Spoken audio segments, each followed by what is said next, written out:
Sir मैंने sir अपनी शिकायत पत्र वापस लिया। शिकायत पत्र वापस लिए, क्या वजह है इसके पीछे की? सर कोई वजह नहीं है सर, मैंने अपनी शिकायत पत्र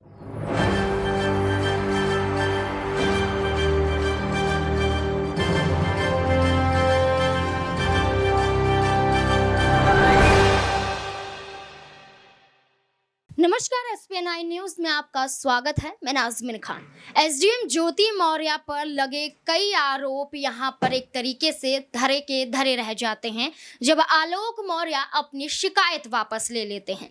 बकायदा वो यहां पर 20 दिन बाद आए थे और ऐसे में देखा जाए तो जांच कमेटी के आगे तमाम सबूत और तमाम बयान दर्ज करवाने थे, लेकिन आलोक मौर्य क्या करते हैं, यहाँ पर मीडिया के सामने आकर एक जवाब देते हुए नजर आते हैं कि मैं अपनी शिकायतें वापस ले रहा हूं, मैं अपना पूरा केस वापस ले रहा हूं और मैं यहां पर किसी के डर की या यहां पर किसी ने मुझे कोई पैसा नहीं दिया या मुझे किसी ने डराया धमकाया नहीं है। ये मेरा अपना फैसला है और अपने फैसले के तहत मैं ये केस वापस लेता हुआ नजर आ रहा हूं। ऐसे में देखा जाए तो यहाँ पर ज्योति मौर्य को राहत तो आलोक मौर्य ने दे दी। क्या यहाँ पर ज्योति मौर्य भी समझौता करते हुए नजर आएगी?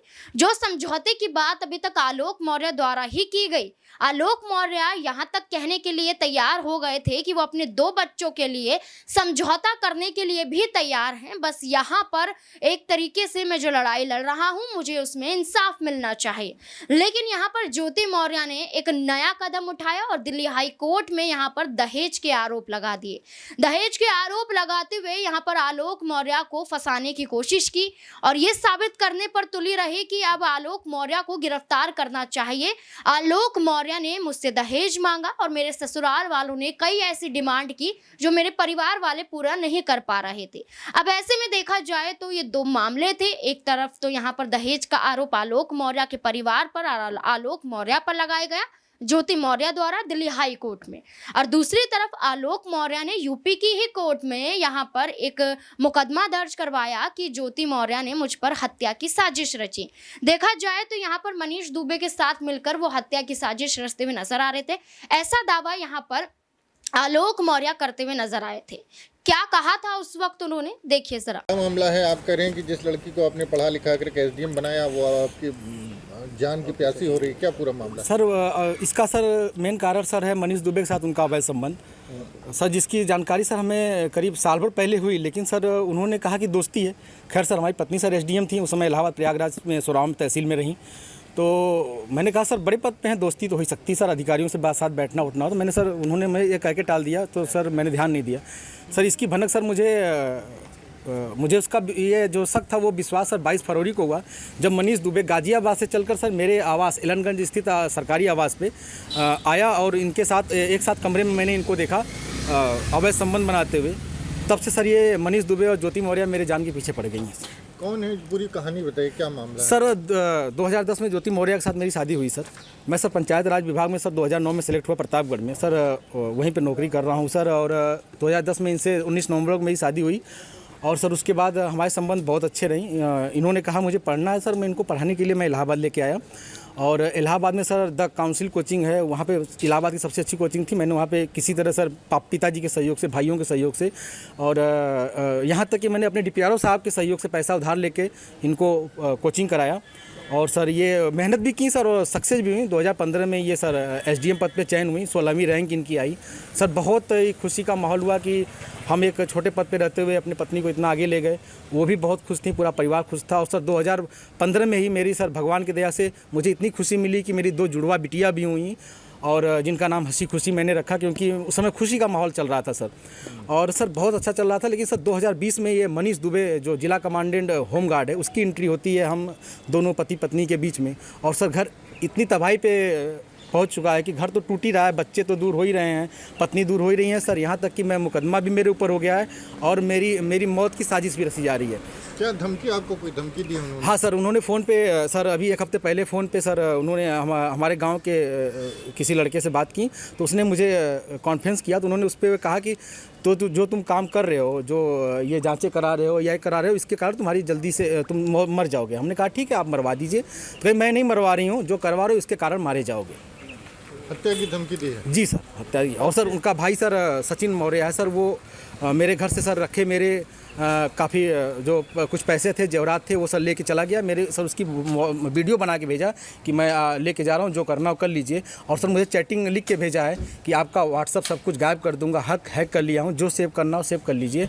और सर उसने क्या किया कि मेरी सिम भी अपने पास रख लिया है, रख के यूज कर रहा है। मेरा बैंक अकाउंट है, उसमें जुड़ा हुआ है सब कुछ, लेकिन सर वो मेरी जान पे सब लोग तुले हुए हैं सर। क्या वो आपसे तलाक मांग रही है? हाँ सर, उन्होंने मुझसे ऑडियो के माध्यम से कहा है, मुझे अभी तक कुछ ऐसा नोटिस तो नहीं मिला है, लेकिन सर उन्होंने कहा है कि तलाक प्यार से दे दीजिए, बवाल मत करिए, नहीं तो मैं आपको बर्बाद कर दूंगी। आपके DPRO से बात हो गई है, आपको बर्खास्त करा दूंगी, न नौकरी करने दूंगी न जीने दूंगी। आपने इसकी शिकायत कहाँ की? सर इसकी शिकायत मैंने सर्वप्रथम सर उसी दिन धूमनगंज SHO साहब से की।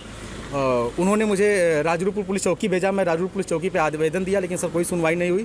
फिर सर उसके बाद मैंने ये 25 अप्रैल की बात है, फिर मैंने 27 अप्रैल को सर उनको ये रजिस्ट्री के माध्यम से सर उनको भेजा, कमिश्नर साहब को भेजा, DM साहब खत्री साहब के यहाँ मैं खुद स्वयं उपस्थित हुआ हूँ।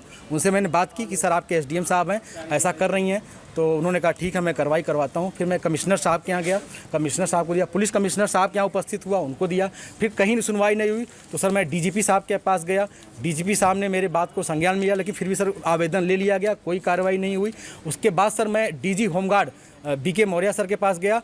उनके यहाँ से मुझे सर कुछ उम्मीद की लौ दिखाई दी, क्योंकि उन्होंने मेरे आवेदन को तुरंत संज्ञान में लिया और टीम गठित कर दी है। DIG इलाहाबाद उसकी जांच कर रहे हैं। मुझे सर कुछ उम्मीद लग रही है कि मुझे कहीं न कहीं हो सकता है न्याय मिले और मेरी जान बच जाए। जैसे कि आलोक मौर्य का आपने पहला बयान सुना, उसके बाद आपको अब यहाँ पर बता दें कि आलोक मौर्य ने अपना बयान वापस ले लिया है, अपनी शिकायत वापस ले ली है।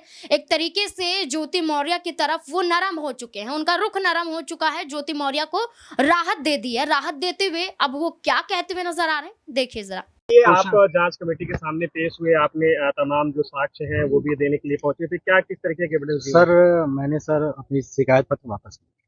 शिकायत पत्र वापस लिए, क्या वजह इसके पीछे की? सर कोई वजह नहीं है सर, मैंने अपनी शिकायत पत्र वापस। कोई धमकी उनकी मिल रही थी क्या? नहीं सर, जो इतना बड़े एलिगेशन आपने लगाए थे उनके ऊपर भ्रष्टाचार का, क्या कोई समझौते को लेकर के? नहीं सर, समझौता नहीं है सर, मैंने सर अपनी शिकायत पत्र वापस। शिकायत पत्र वापस लेने की वजह क्या है? ज्योति से कोई बातचीत हुई है आपकी? नहीं नहीं क्या कोई समझौता हो रहा है? क्या समझौता हो रहा है क्या? नहीं नहीं सर। नहीं, इधर देखिए बताइए, क्या किसी शिकायत पत्र वापस आपने क्यों लिया? क्योंकि शिकायत आपने की थी, खुद ही भ्रष्टाचार का आपने आरोप लगाया था उनके ऊपर। सर मैंने लगाया था सर, मैंने बस शिकायत वापस ले लिया और सर कमेटी को मैंने बता दिया। मैंने आगे की कार्रवाई नहीं। लग रहा है कि आपके ऊपर कोई दबाव है?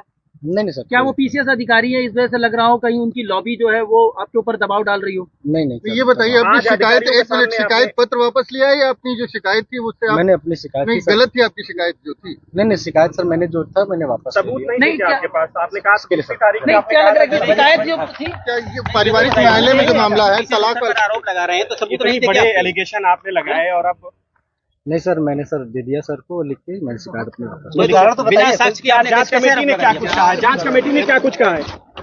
जैसे कि अब आपने यहाँ पर आलोक मौर्य के दोनों ही बयानों को सुन लिया। अब एक मामला यहाँ पर बचता है कि क्या यहाँ पर ज्योति मौर्य भी अपना केस वापस लेगी?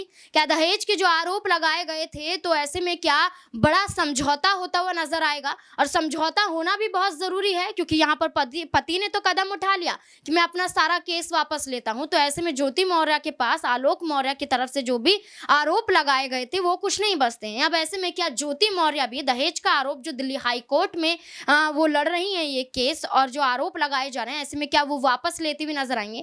अगर वापस लेती हैं तो क्या दोनों के बीच में समझौता हो जाएगा और ये मामला यहीं शांत हो जाएगा? क्या लगता है आपको? कमेंट बॉक्स में जरूर बताएं। धन्यवाद।